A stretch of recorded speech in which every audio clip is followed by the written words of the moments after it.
Bom dia, boa tarde, boa noite. Aqui quem vos fala é Felipe Lima, sócio de gestora de recursos. Estou passando aqui para a gente falar um pouco sobre o resultado esperado da PRI, o que vai sair amanhã, no dia 3 de agosto de 2022, depois do fechamento. Lembrando sempre que isso é uma visão particular minha. Posso falar sobre a gestora, pela gestora também, mas não é uma recomendação de compra nem venda de ativos. É só uma opinião minha. Ok? Mas o que a gente pode esperar da PRI? O que a gente tem de tão legal assim para falar dela? Ora, além dos dados que saíram recentes sobre os postos novos e tudo mais, a gente tem o que passou nesse trimestre passado e tem muita gente esperando coisas mais fracas do que a gente.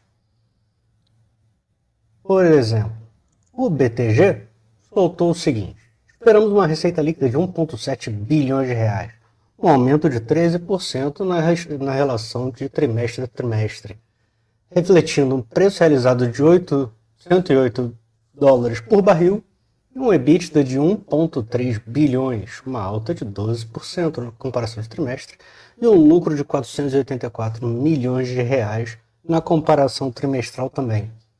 Eu vou falar um pouco mais sobre isso, mas só adiantando, no último trimestre ela teve alguns benefícios, algumas questões tributárias que tem muito a ver também com o câmbio, que não deve acontecer nesse trimestre, muito pelo contrário, a gente deve ter, digamos assim, uma coisa atrapalhando.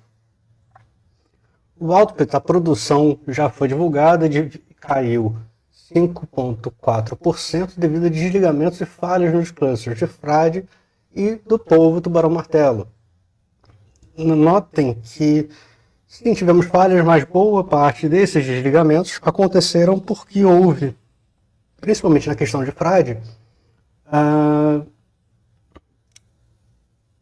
conexão, né, submarina do novo poço ODP4, que ele fala aí, que isso demandou algum tempo de trabalho, né, e você tem que desligar coisas para conectar na mesma linha de bombeamento e tudo mais, então isso atrapalha um pouquinho durante um tempo a produção. Isso atrapalhou o lifting cost, ou seja, o custo para tirar o bicho do chão, de 12 dólares o barril.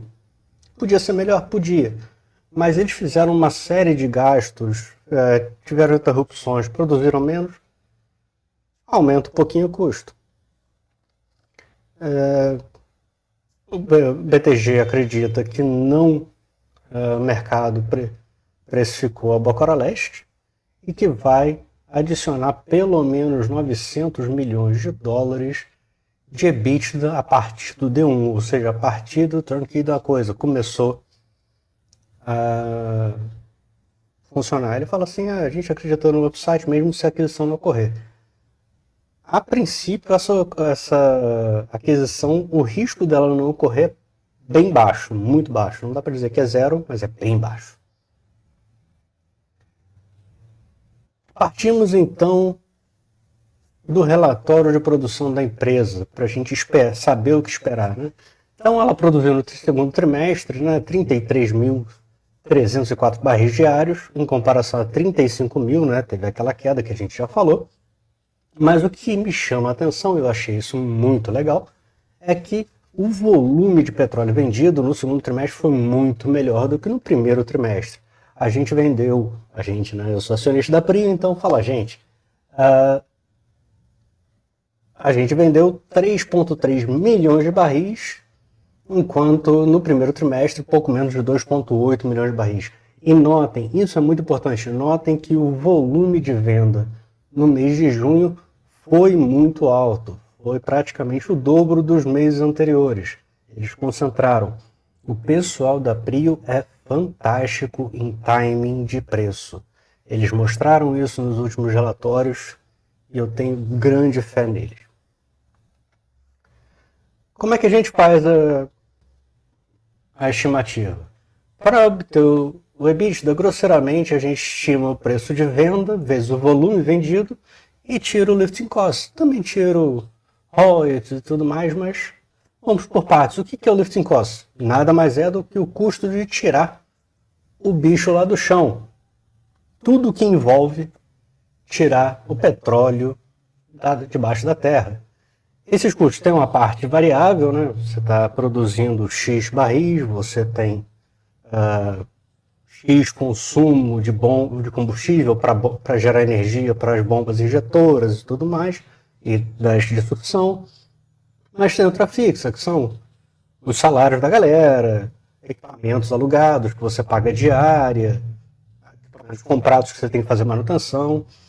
Então tem uma parte fixa e uma parte variável. As empresas não descrevem isso assim muito claramente. A gente sabe mais ou menos o que é. A gente tem uma boa ideia do que é. E a gente sabe que a Prio produziu no último trimestre um volume um pouco menor do que no trimestre passado. Com a mesma estrutura, com as mesmas máquinas. Isso não estou nem contando com algumas sondas que foram alugadas, com um equipamento ou outro que foi comprado, com o custo de fazer a conexão lá do poço ADP4. Então tem várias coisinhas que influenciaram nesse aumento do lifting cost. A gente estima que o total seja próximo, tenha sido, né, de 36,6 milhões de dólares. A gente teve uma produção de 3,03 milhões de barris. 3 milhões e 30 mil barris, aproximadamente. E a gente estima que o lifting cost, dividindo um número pelo outro, a gente chega em 12 dólares o barril. Valor similar ao esperado pelo BTG. Isso aí a gente vai variar na vírgula. O meu pode estar um pouquinho maior do que 12, o deles um pouquinho menor, ou vice-versa. Mas vamos pensar em 12. 12 é um número legal, redondo. E aí a gente vem para a receita bruta. O que eu fiz aqui? Eu fiz um exercício simplório, tá? Onde eu peguei a média do Brent no mês de abril, a média do Brent no mês de maio, a média do Brent no mês de junho, e peguei a média do dólar em abril, a média do dólar em maio e a média do dólar em junho. Por quê? Porque é extremamente difícil a gente adivinhar que dia que o cara resolveu vender. Então a gente pensa na média. A média do mês são 30 dias, não tem tanto espaço assim para errar tanto. Multiplicamos os volumes e aí temos as receitas em dólares. Temos então uma receita total de 377,7 milhões de dólares. E uma receita em reais de 1,855 bilhões de reais. Fantástico esse número. E aí, para vocês terem uma ideia, quando a gente fala do Brent, Felipe, mas você usa a média. Uma das coisas que como eu já falei, uma das coisas que os caras fazem muito bem é operar petróleo. O petróleo deles é um pouco pior do que o Brent, então eles têm um desconto. O que eles fazem, o que eles conseguem fazer? Conseguiram, por exemplo, no último balanço, foi perfeito. Eles conseguem ter um timing um pouco melhor de quando fechar o contrato, maneira de arrumar, de amarrar tudo certinho. E se a gente olhar, por exemplo, aqui termina maio, né? E aqui começa junho. Olha aqui essa alta, olha onde é que o negócio fechou e onde é que estava a média. Eu trabalhei com uma média bem baixa, né? E aí a gente pode pensar que, poxa, em junho os caras venderam muito, venderam o dobro. Será que eles não aproveitaram para vender logo no início de junho? Que o petróleo estava alto? É uma chance. Mas eu prefiro não estimar uma alta tão grande, eu prefiro não estimar receitas fantásticas, porque às vezes ela não acontece. Vai que o cara errou a mão e vendeu aqui. Tudo é possível. Então a gente trabalha com a média, que dá uma ideia razoável do que podemos achar. Royalties e lifting costs. No último vídeo tinha um comentário lá que falou: você tem que botar o royalties. Verdade, vamos botar os royalties. Porque aqui a gente está fazendo um exercício para resultado, né? No outro eu estava fazendo uma projeção mais longa, um exercício um pouco mais, não vou dizer lúdico, porque é baseado em fatos e premissas sólidas, mas, enfim, aqui eu estou tentando ser um pouco mais preciso, de uma forma não muito chata para vocês, para ninguém me dar um tiro. Então, os royalties, uma coisa importante que desde que a ANP aprovou o plano de revitalização do cluster Tubarão-Martelo-Polvo, a Prio conseguiu uma redução para 5% dos royalties. E para a Frade Manati segue os 10%.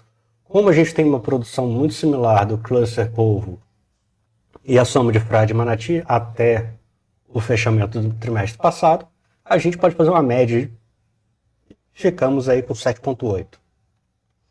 Isso bota 5% em cima daquele faturamento, leva a gente para 28 milhões de dólares ou 148,8 milhões de reais. A gente utilizou o dólar no final do período que foi mais alto do que observado nos últimos meses. De novo, a dica boa sempre é subestimar um pouco as receitas e superestimar um pouco os custos, que aí você fica dentro de uma coisa arrumada. Como o lifting cost ficou em 36,6 milhões de dólares, a gente soma esses custos e despesas operacionais e a gente tem alguma coisa muito próxima a 65 milhões de dólares. Deu 64,9 inclusive, mas ficamos aqui no 65. E o EBITDA? Nosso querido EBITDA fica sendo, então, a receita 377,7 milhões de dólares, menos os custos, aí eu botei certinho, 64,9 milhões de dólares, que nos sobra 312,8 milhões de dólares, ou 1,6 bilhões de reais. Notando, o BTG, lá atrás, está esperando uma receita líquida de 1,7 e um EBITDA FR16, que tem alguns ajustes, de 1,3. Este que vos fala espera um EBITDA de 1,6. Isso faz diferença. E o lucro? O BTG estima em 484 milhões de reais e a gente está estimando em 678 milhões de reais. Essa conta aqui é bem complexa, ela tem alguns, quando você estima, você tem alguns pontos que causam divergência, né? Porque tem aí o impacto de variações cambiais, como é que isso bateu na forma, como é que vai ser contabilizado isso, a parte tributária, o que vai morder aonde. Mas, de qualquer jeito, a gente está falando que, grosseiramente, a parte financeira entre receitas e custos financeiros e tributos comeu 1 bilhão de reais. E sobrou 678 milhões de reais. Para vocês terem uma ideia, o meu EBITDA está em 312 milhões estimados. Do BTG estava... Ele não bota aqui em dólares. Mas ele está botando aqui menos de 300 milhões de dólares. O Credit Suisse, salvo engano, está em 247 milhões de dólares. Ou seja, esses números são um tanto quanto melhores do que o esperado pelo mercado. Se eu estiver certo, e eu acho que eu estou, entendo que a Prio vai surpreender o mercado amanhã.